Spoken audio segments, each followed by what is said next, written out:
गजेंद्र मोक्ष स्तोत्र हिंदू धर्म ग्रंथ के श्रीमद् भागवत गीता के तीसरे अध्याय में मिलता है। कुल 33 श्लोक है। इसके जाप या पाठ करना महत्वपूर्ण माना जाता है। एक हाथी और मगरमच्छ के साथ हुए युद्ध का वर्णन किया गया है और हिंदू धर्म को मानने वाले इस प्रमुख स्रोत का जाप करके जीवन में तत्काल सभी परेशानियों से मुक्त हो जाते हैं। गजेंद्र मोक्ष स्रोत से जुड़ी हुई एक कहानी है। सबसे पहले आप ये जान लें कि आखिर गजेंद्र मोक्ष की उत्पत्ति कैसे हुई। पौराणिक कथा के अनुसार एक बार की बात है कि हाथियों के राजा गजेंद्र अपने समूह के साथ घूमने निकले थे। इसी दौरान उन्हें जोर से प्यास लगी। अपनी प्यास बुझाने के लिए वो एक विशाल तालाब के तट पर पहुंचे और वहां जल ग्रहण किया। इसके बाद तालाब में मौजूद कमल के फूलों की खुशबू से मंत्रमुग्ध होकर वो सरोवर में जल क्रीड़ा के लिए उतर गया। इसी तालाब में मौजूद एक मगरमच्छ, जिसे ग्राह भी कहते हैं, गजेंद्र यानी उस हाथी का एक पैर दबोच लिया। अब गजेंद्र को जब दर्द का एहसास हुआ तो पहले उसने मगरमच्छ से अपने आप को छुड़ाने की बहुत कोशिश की, लेकिन उसके इसी प्रयास का असफल रह जाने के कारण इस बीच मौजूद अन्य हाथियों ने भी गजेंद्र को ग्राह के चंगुल से मुक्ति दिलाने का प्रयास किया, लेकिन सभी जब उसमें नाकामयाब रहते हैं। काफी समय बीत जाने के बाद गजेंद्र की सारी शक्तियां जब यथावत रह गई तो उसने मोक्ष प्राप्ति के लिए श्री हरि विष्णु की आराधना करनी शुरू कर दी और एक स्रोत का जाप किया, जिसे गजेंद्र मोक्ष स्रोत कहा जाता है। इस गजेंद्र मोक्ष स्त्रोत का पाठ से खुश होकर भगवान विष्णु उस सरोवर पर आते हैं और अपने सुदर्शन चक्र से ग्राह यानी कि उस मगरमच्छ के सिर को काट देते हैं। तो गजेंद्र मोक्ष स्त्रोत का जप करने से तमाम संकटों से विपत्तियों से मुक्ति मिल जाती है। तो आइए हम सुनते हैं। श्री सुखदेव जी ने कहा कि बुद्धि के अनुसार पिछले अध्याय में वर्णन किए गए रीति से अपने मन को नियंत्रित कर और हृदय से स्थिर होकर वो गजेंद्र अपने पिछले जन्म में याद किए गए सर्वोच्च और बार बार जप किए जाने वाले निम्न स्त्रोत का जप करने लगा।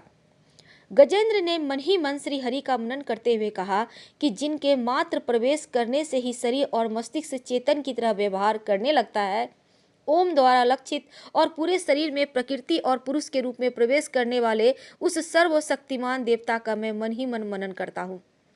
वो जिनके सहारे ही ये संपूर्ण संसार टिका है, जिनसे ये संसार अवतरित हुआ है, जिन्होंने इस प्रकृति की रचना की है और जो खुद उनके रूप में प्रकट है, लेकिन इसके बावजूद भी वो इस प्रकृति से सर्वोपरि और श्रेष्ठ है। ऐसे अपने आप और बिना किसी कारण के भगवान की मैं शरण लेता हूँ। अपने संकल्प शक्ति के बल पर अपने ही स्वरूप में रचित सृष्टि काल में प्रकट एवं प्रलय में अप्रकट रहने वाले और इस शास्त्र प्रसिद्धि प्राप्त कार्य कारण रूपी संसार को जो भी कुंठित दृष्टि से साक्ष्य रूप में देखते रहने पर भी उसमें लिप्त नहीं होते, चक्षु आदि प्रकाशकों के भी परम प्रकाशक प्रभु आप मेरी रक्षा करें।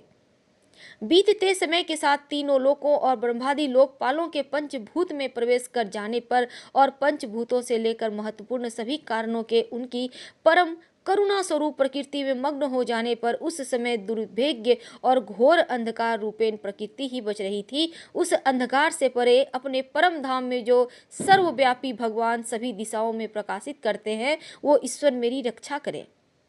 विभिन्न नाट्य रूपों में अभिनय करने वाले और उस अभिनेता के वास्तविक स्वरूप को जिस प्रकार से साधारण लोग भी नहीं पहचान पाते, उसी तरह से सत्व प्रधान देवता महर्षि भी जिनके स्वरूप को नहीं जान पाते, ऐसे में कोई साधारण जीव उनका वर्णन कैसे कर सकता है। ऐसे दुर्गम चरित्र वाले देवता मेरी रक्षा करे।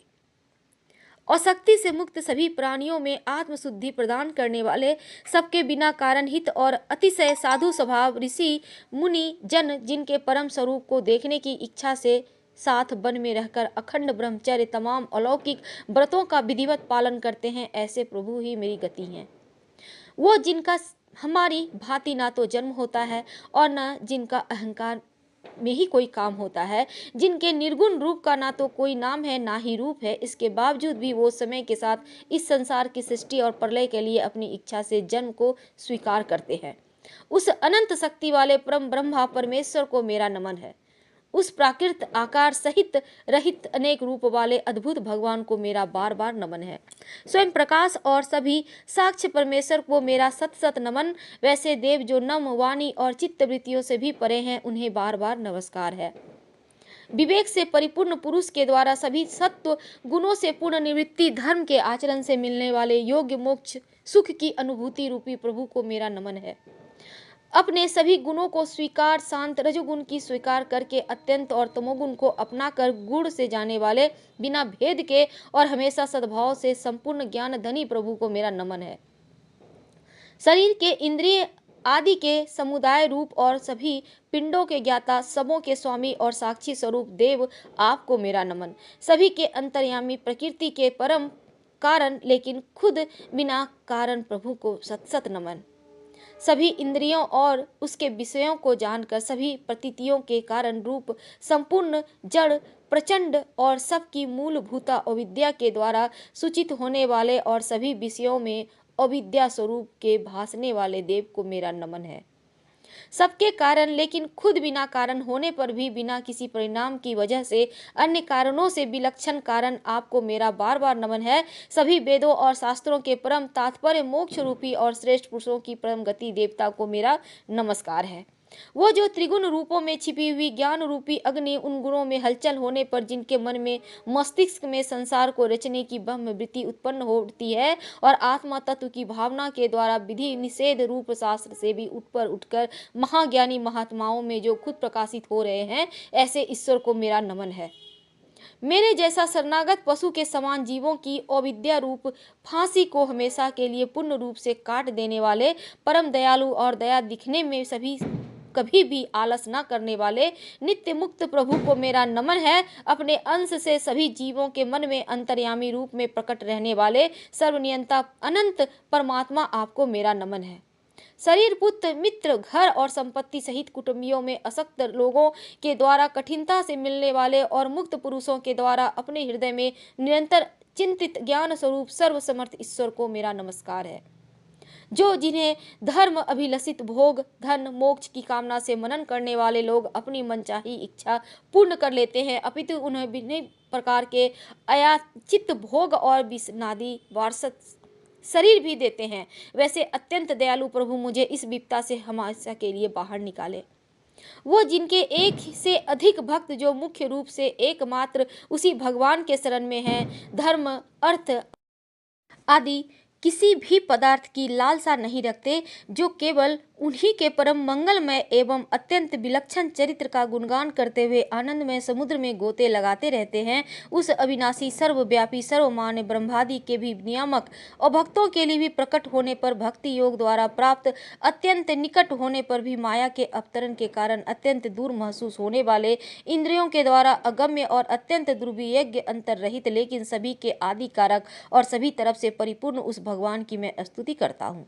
ब्रह्मा सहित सभी देवता, चारों वेद और समस्त चर अचर जीव नाम और प्रकृति भेद में जिनके अत्यंत क्षुद्र अंशों से रचित है, जिस तरह से जल रहे अग्नि की लपटें और सूरज की किरणें हर बार निकलती है और फिर से अपने कारण में नील हो जाती है, उसी भांति बुद्धि, मस्तिष्क, इंद्रिय और नाना योनियों के शरीर, ये सभी गुणों को प्राप्त शरीर जिस स्वयं प्रकाश परमात्मा से अवतरित होता है और फिर से उन्हीं में ही लीन हो जाता है, वो भगवान जो ना देवता है, न असुर, न मनुष्य, ना ही मनुष्य से नीचे किसी अन्य योनि के प्राणी, ना वो स्त्री है, न पुरुष है, न नपुंसक, ना ही वो ऐसे जीव है जिनका इन तीनों ही श्रेणी में समावेश हो। वो ना तो गुण है, न कर्म है, वो न कार्य है, न ही कारण। इन सभी योनियों का निषेध होने पर जो बचता है वही उनका असली रूप है। ऐसे प्रभु मेरा उद्धार के लिए आप आइए।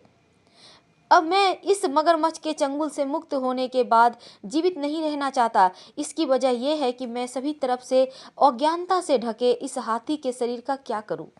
मैं आत्मा के प्रकाश को ढक देने वाले अज्ञानता से युक्त इस हाथी के शरीर से मुक्त होना चाहता हूं, जिसका काल क्रम से अपने आप नाश नहीं होता बल्कि ईश्वर की दया और ज्ञान से उदय होता है। इस तरह से मोक्ष करने के लिए ललायत में इस संसार के रचयित एवं स्वयं संसार के रूप में प्रकट लेकिन संसार से परे, संसार से एक खिलौने की भांति खेलने वाले, संसार में ज्ञान आत्म रूप से व्याप्त अजन्मा, सर्वव्यापी एवं प्राप्त वस्तुओं में सर्वश्रेष्ठ श्री हरि का केवल नमन करता हूँ और उनकी शरण में हूँ।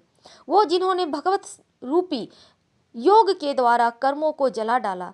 समस्त योगी ऋषि अपने योग के द्वारा अपने शुद्ध हृदय में जिसे प्रकट देखते हैं, उन योगेश्वर भगवान को मेरा नमन है। वो जिनके तो गुणे शक्तियों का राग रूप वेग असह है और जो सभी इंद्रियों के विषय में रूप में महसूस हो रहे हैं, तथापि वो जिनकी इंद्रिय समस्त विषयों में ही रची बसी है, ऐसे लोगों को जिनका मार्ग मिलना भी संभव नहीं है, वैसे शरणागत एवं अपार शक्ति वाले भगवान आपको नमन पाना। वो जिनकी अविद्या नाम के शक्ति के कार्य रूप से ढके हुए अपने रूप का ये जीव समझ नहीं पाता, ऐसे अपार महिमा वाले प्रभु की मैं शरण में। श्री सुखदेव जी कहते हैं, वो जिसने पूर्व प्रकार के से भगवान के भेद रहित सभी निराकार स्वरूप का वर्णन किया था, उस गजराज के करीब जब ब्रह्मा और साथ ही अन्य कोई देवता नहीं आए जो अपने विभिन्न प्रकार के विशेष विग्रहों को ही अपना रूप मानते हैं, ऐसे में साक्षात विष्णु जी जो सभी के आत्मा होने के कारण सभी देवताओं के रूप में वहां प्रकट हुए, उस गजराज को इस प्रकार से दुखी देखकर उनके पढ़े गए स्तुति को सुनकर सुदर्शन चक्रधारी जगदाधर प्रभु इच्छानुसार वेग वाले गरुड़ की पीठ पर सवार होकर सभी देवों के साथ उस स्थान पर पहुंच गए जहां वो गज था।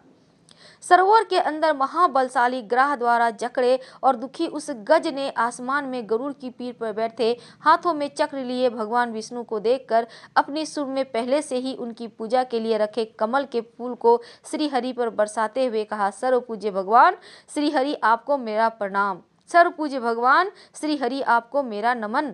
पीड़ित गज की भावना देख श्री हरि भगवान विष्णु गरुड़ से नीचे उतर सरोवर में उतर गए और बेहद दयालु होकर ग्राह सहित उस गज को भी तुरंत ही सरोवर से बाहर ले आए और देखते ही देखते अपने चक्र से ग्राह के गर्दन काट दिया और गज को उस पीड़ा से बाहर निकाला। ऐसी मान्यता है कि श्रीमद् भागवत पुराण में वर्णित गजेंद्र मोक्ष स्रोत का जप करने से व्यक्ति बड़े से बड़े कर्ज से मुक्ति पा जाता है। पौराणिक कथा गज और ग्राह की कहानी पर आधारित इस स्रोत को सुखदेव जी ने लिखा है। हिंदू पौराणिक मान्यताओं के अनुसार नियमित रूप से सूर्योदय से पूर्व उठकर स्नान करके इस स्रोत का जाप करने से कभी कर्ज आता ही नहीं जीवन में। हर हर महादेव।